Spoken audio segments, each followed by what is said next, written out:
Hello everyone, welcome to my channel. Logic of Story explains world history through clear logic, simple storytelling, and visual scenes. For call to action, optional. If you enjoy history explained simply and logically, like the video, subscribe to Logic of Story. Share to support the channel. Welcome to today's discussion. When most people hear about a potential conflict between the United States and Iran, they might imagine a sudden outbreak of war. However, the reality is far more complex.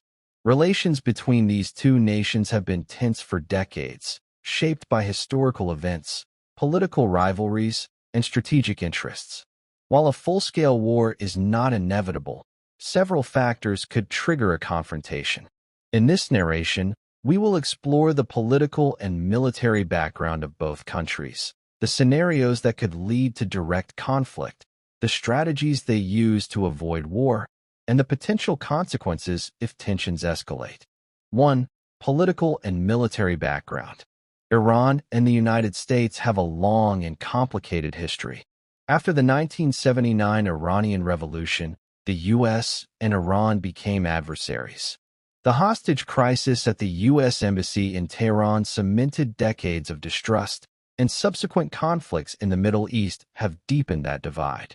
Today, Iran is a regional power in the Middle East, with influence across Iraq, Syria, Lebanon, and Yemen.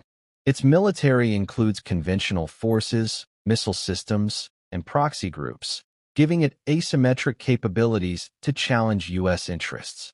The United States, on the other hand, is a global superpower with unmatched military and technological capabilities. Its interests in the region are centered around security, oil flow, and countering Iran's influence. This tense relationship is compounded by several strategic factors: Iran's nuclear program and pursuit of advanced missile technology, U.S. alliances with Israel, Saudi Arabia, and Gulf states concerned about Iran's ambitions. Regional conflicts where U.S. and Iranian interests collide, creating a high-stakes environment. 2. Scenarios that could lead to direct conflict. While both nations avoid open war, there are multiple situations that could escalate into direct military confrontation. A. Attacks on military or allied forces. If Iranian forces or Iran-backed militias were to attack U.S. troops, bases, or naval vessels in the Gulf, the U.S. could respond with immediate force. A single miscalculation could trigger a chain reaction, leading to a larger conflict. B. Nuclear tensions. Iran's nuclear program remains a central point of contention. The U.S. and Israel view a nuclear-capable Iran as a direct threat. Should Iran accelerate its program beyond international limits or refuse negotiations, the U.S. might consider preemptive strikes to prevent nuclear escalation. See Proxy wars. Currently, much of the U.S.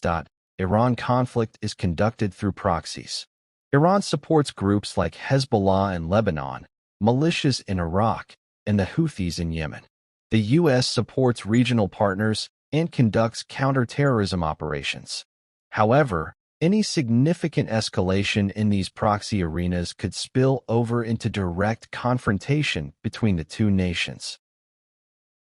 D. Strait of Hormuz. The Strait of Hormuz is one of the world's most vital oil choke points. Roughly 20% of global oil passes through this narrow waterway.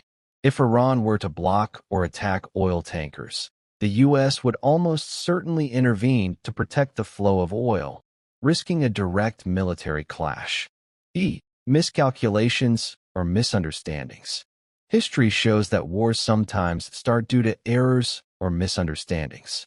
A misinterpreted missile launch, an accidental strike, or overreaction to intelligence could ignite a confrontation before either side intends it. 3. How both sides avoid full-scale war. Despite the risks, both the United States and Iran have strong incentives to prevent an all-out war. War would devastate the region, disrupt global oil markets, and cause massive civilian casualties. Proxy conflicts allow both sides to exert influence without committing to open war. Diplomatic channels and deterrence strategies help manage escalation, even amid crises.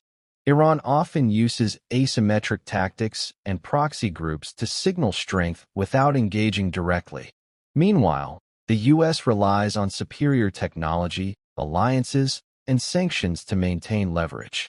This balance has created a tense but controlled environment, where conflicts are more likely to remain indirect or economic rather than full-scale military confrontations. 4. Potential consequences of escalation. If tensions spiral into a direct conflict, the consequences would be severe. High casualty rates among military personnel and civilians. Global oil prices could skyrocket, impacting economies worldwide. Regional instability could spread, leading to a wider Middle East war. Proxy wars could intensify, drawing neighboring countries into fighting. The first days of such a conflict would likely involve missile strikes, cyber attacks, and rapid deployment of forces on both sides. The conflict could escalate quickly before international actors have a chance to mediate. 5. Lessons and takeaways. The potential U.S. Iran conflict highlights the delicate balance of modern geopolitics. Despite decades of tension, both countries generally prefer controlled confrontation and strategic posturing over direct war. This situation underscores the importance of diplomacy, intelligence, and deterrence in preventing escalation. It also reminds the global community of the high stakes involved when regional power struggles intersect with global strategic interests. In the end, while war is possible, it is neither inevitable nor desirable. Both sides are aware that the costs of conflict far outweigh any potential benefits. Conclusion. A direct U.S. Iran war could happen, but it requires a convergence of events, miscalculations, proxy escalations, or strategic provocations. For now, the world watches as both nations maneuver carefully, balancing power, influence, and survival. Understanding these dynamics helps us grasp the complexity of international relations and the fragile nature of peace in one of the world's most volatile regions. Thank you for listening. Don't forget to subscribe my channel.